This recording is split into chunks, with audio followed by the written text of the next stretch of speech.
Whoa, hey, wait, stop. At first glance, this might look like a terrifying monster that should be hunted down. But what if I told you he's actually my big cuddly best friend, and I'm gonna hunt him for his raw materials? Now, the empathetic among you probably thought, what in the world is wrong with you?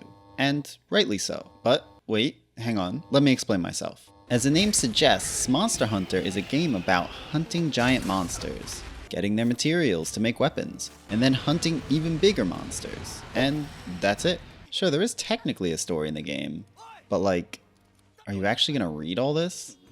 And what the hell is even happening here? No, it doesn't matter. The story is just there to give people that have never played Monster Hunter before a justifiable reason to kill the monsters. And the characters you talk to are there to make you scroll through more and more text, so eventually you just get so tired of them that you have to leave on a quest. Please let me go! But it's through playing Monster Hunter for many hours that you really start to realize that the game's true characters aren't the ones in the village, but the monsters that you're hunting. And it's the game's progression system that forces you to realize this. When you fight a monster for the first time, it feels truly epic.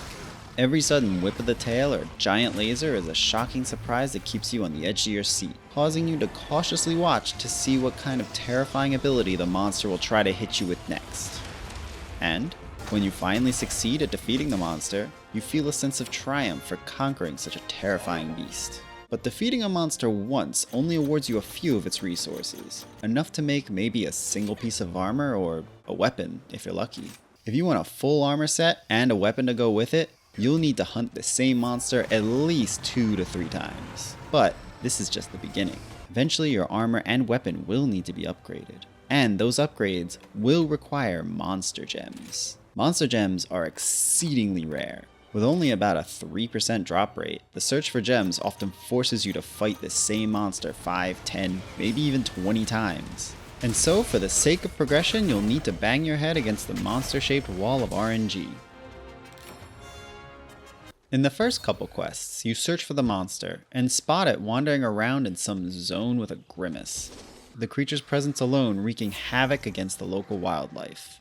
You quickly draw your weapon and attack to free the land of the beast's grasp, and maybe even get that gem if you're lucky.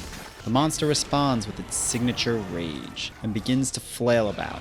You get in some attacks when you can, but you find yourself occasionally falling to the creature's merciless onslaught. Once, twice, maybe even 3 times. Despite this, you eventually sneak in enough hits to best the monster and take its hide home to sell in the market. You didn't find any gems though. And so you continue your headbanging, prefaced with a quick prayer to the RNG gods in the form of stroking your owl. This time you don't need to search for the monster. You know it tends to stay in a specific area, so you head there instantly. Peculiarly, you find the creature laying down. Never having seen this before, you stay your attack and walk up to find the monster licking its paw. Almost like a cat. Strange. Suddenly the monster gets up and seems to notice you. Is that embarrassment in its eyes? The monster reacts the only way he knows how, with anger. He attacks you suddenly, or so you think. But for some reason, you find yourself able to dodge some of his attacks. The menacing laser you once feared is now easily evaded by moving to the side. When he sends out clouds of explosive smoke, you move towards him, avoiding his explosions while also getting in a couple hits yourself. His tail attacks still catch you off guard sometimes, but undeniably, without even realizing it, you're beginning to understand this monster. When you finally slay him, you feel triumphant, but also something else.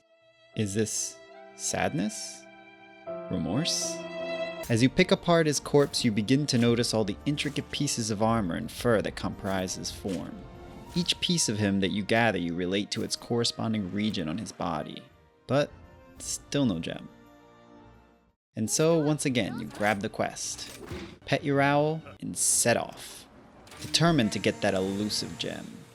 Find the monster in one of his favorite spots, prowling about with feline grace.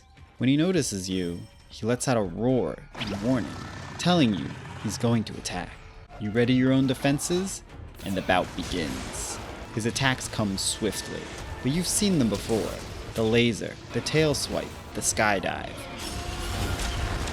Every twinge of the tail or nod of the head reveals his next attack. And of course it does. You've spent countless hours with this monster, learning about him, studying him.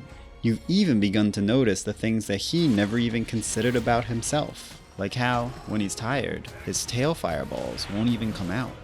Or how he lets out a shallow growl before pouncing towards you.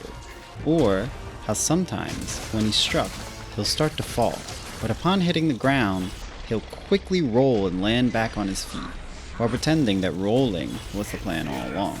As you witness these little quirks, a smile crawls across your face. And then, it happens. All the hours you've spent together culminate into a metamorphosis. The battle stops being a battle and becomes more akin to a dance. When he throws out clouds of purple smoke, you respond by jumping towards him, bringing your bodies closer. When he jabs you with his tail, you step to the side. When he jumps back, you keep close, following his lead. Through the movement of your bodies, a kinship blossoms, one that can only appear after a long time spent together. And the relationship of two enemies blooms into something more. Finally, though, your partner withdraws and you give chase, past trees and dinosaurs and bugs, and finally, you see it. You see their slumbering figure, weak, defenseless, vulnerable. Your dance partner, your friend.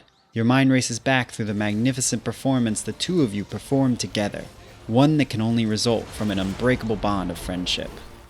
But you remember, you still don't have a gem.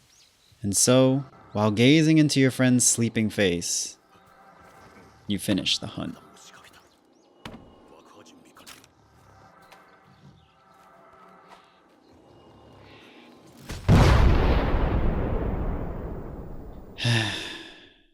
Still no gem.